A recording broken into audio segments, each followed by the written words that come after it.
I am not going to look at you guys. I'm just going to drive. But I wanted to stay on point because I have a 7 a.m. class. And I'm not sure when I'll be able to get on live.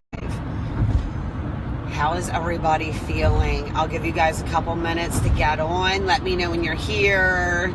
Give me some thumbs up. Give me some somethings. Say good morning. All right, so I don't have the slides in front of me, but day 2 was so perfect. So perfect in all this. The Purge and Detox. Okay. Part of up-leveling. Let me get out of this lane because they're driving slow as a grandma. Part of up-leveling is that you are going to want to surround yourself with positive-minded people. You're going to find yourself getting annoyed with all the negative Nellies in your life. You're going to want to remove them. And sometimes it can be difficult, especially if they're family or friends or co-workers somebody brought up.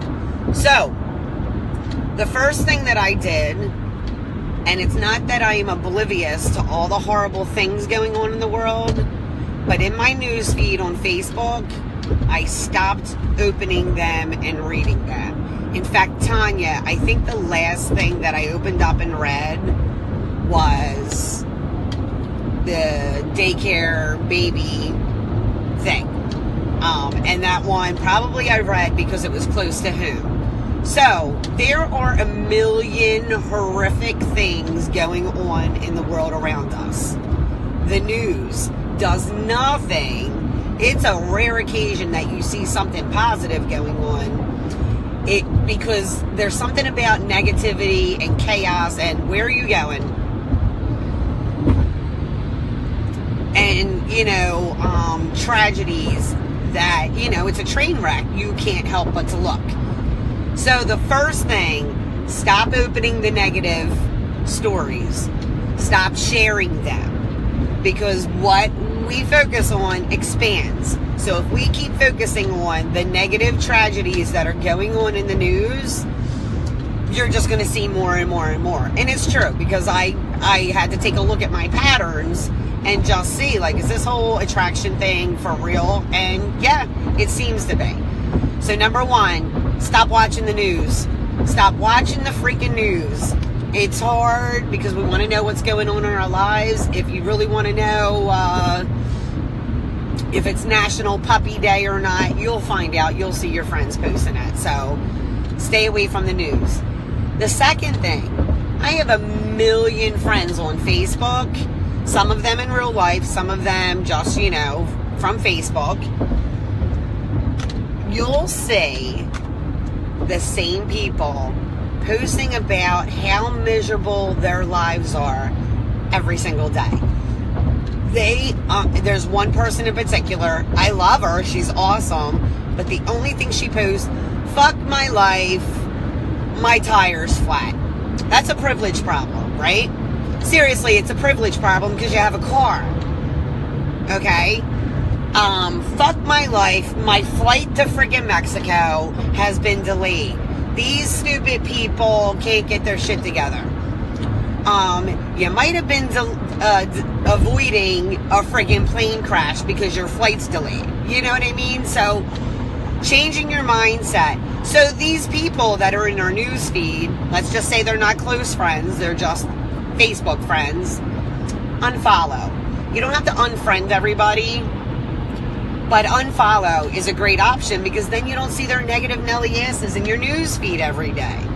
Because what I found was, I was like, girl, you complaining again? You're complaining about a flight? You're complaining? I had to make a comment on it every single day.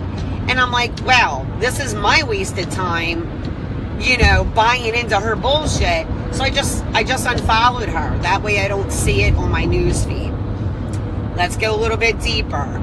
I had to unfriend real life close friends.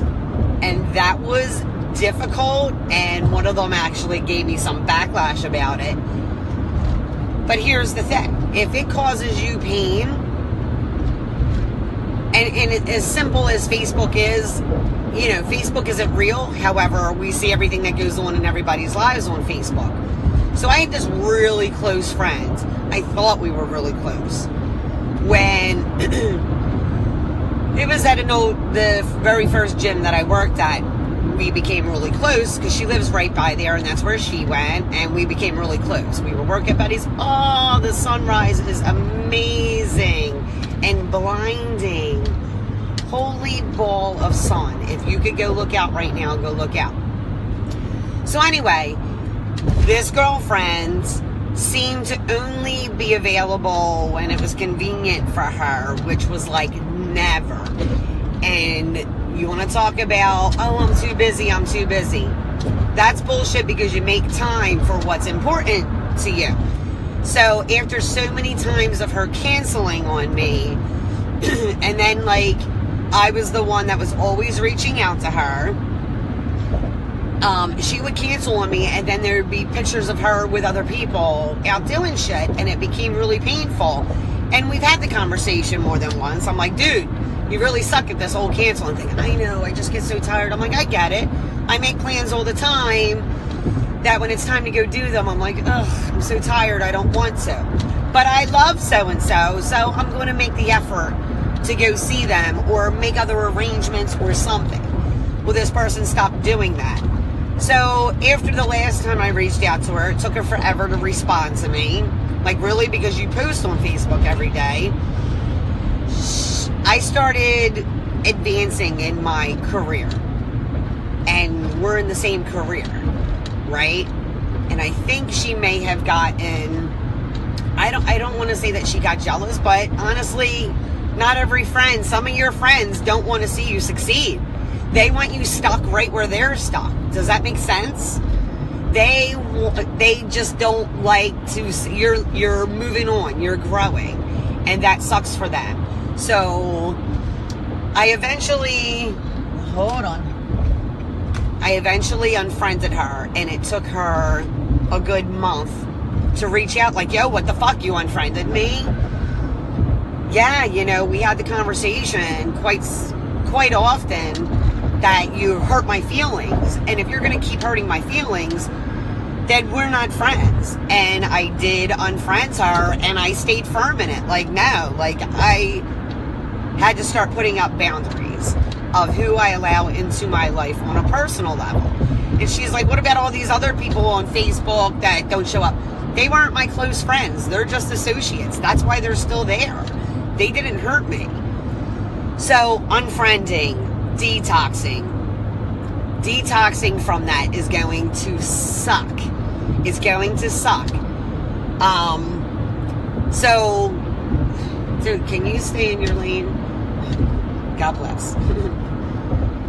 So unfriends, unfollow. And I can't remember, Margie, I don't know if it was you or not, that was like, what about coworkers? Somebody, or Lisa, somebody just mentioned about coworkers. You gotta shut it down. You gotta put the kibosh on it. Like, sorry, I can't feed into, like, my mother. Every time we get on the conversation, she wants to badmouth, you know, my brother and sister. And I know ultimately she's just venting and I'm a safe place for her, but maybe you should do that with your girlfriends. You know what I mean? So I would have to change the subject anytime she would get negative. I'd be like, well, you know, but it's a beautiful day. Yeah, but she never responded. All right, you know, it is what it is. The other thing, I want you guys to do this. This was part of the money book, the Money Babe Challenge, the book that's, I think it's posted in Vibe Tribe. So I did this 21-day money manifestation challenge. And it was right on point, too, because we needed a lot. Holy crap, that sun is blinding. Wherever your workspace, you're going to have a prosperity corner in your house. So if there's a table or desk that you sit at all the time where you do your bills, or you look at your finances, or anything financial, you know those stacks of paper that are just piling up, you need to take the day. I don't want to say you need to. Try. Either do or you don't. There's no try. You can't try to drink a glass of water. Either you drink it or you don't. Maybe you spill it, but you're still drinking it. Clean out that area. Purge it. Purge all the old receipts that you don't need. You'll be amazed at what you'll find. You'll find gift cards. You'll find money. You might even find a check in that stack of mail that's been piling up. Clean it up and make it pretty. Make it pretty. Your purses, your wallets. Go through any wrinkled dollar bills, flatten them out, put them in your wallet nice and neat. If you need to go get a new wallet, go to Marshall's. They have great freaking choices, and you don't have to spend $1 million on them. Clean out all the receipts. Clean out your whole purse, your car. Tanya, I cleaned up my car finally. Clean out your car. So when we get rid of all the negative shit, which is the crumpled up papers and the receipts from 16 years ago, clean it up. It just makes your area open to receive positive things in your life by removing those toxic people.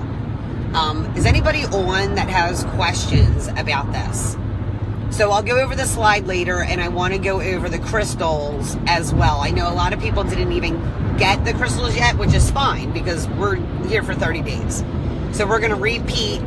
So there are 7 chakra crystals that I'm working with. So we'll do one a day over and over again till we got it. So if you haven't gotten them, the link to get them I will post. Because it was the cheapest ones I found and the most effective as far as everything that it came with. And we'll go through that. And it's just clearing your chakras. It's just trying to balance you. And even if you don't buy into it for a minute. Be open-minded. Because you got to believe in something, right? Everybody believes in something, whether it's God, Buddha, I can't think of any other words, right? Allah, whatever. Jesus, God, or the universe, right? We're going to buy into this just for this challenge and just see if it changes you. The worst case scenario is you spent $10 or $20 on a really cool set of crystals. So, with that being said, purge your friends list. Purge your friends list and clear out all your areas. All right. I'm going to get off because the sun is very blinding, and I will get back on later on at some point today, and we can go over the next chakra, which is sacral. Yeah, that's a goodie. All right, do your meditation, do your daily intentions. Oh, and tonight your journal is forgiving. Okay, there's a hapa papa papa. I don't know how to say it. It's a Hawaiian prayer. It says, thank you, I love you, I forgive you for each thing. So tonight, you'll see in the slides, in the journal section, it'll tell you to write down every situation, every resentment, anger, anybody that's ever hurt you. Write them all down, and you're going to forgive them, even though they're not asking you for forgiveness. Even though they are not asking you for forgiveness. It's a hard piece, but it's not for them. This is for you. Purge and detox, and I will see you guys later. Look at the sun. It's a beautiful thing. All right, have a great day, guys. I'll see you soon.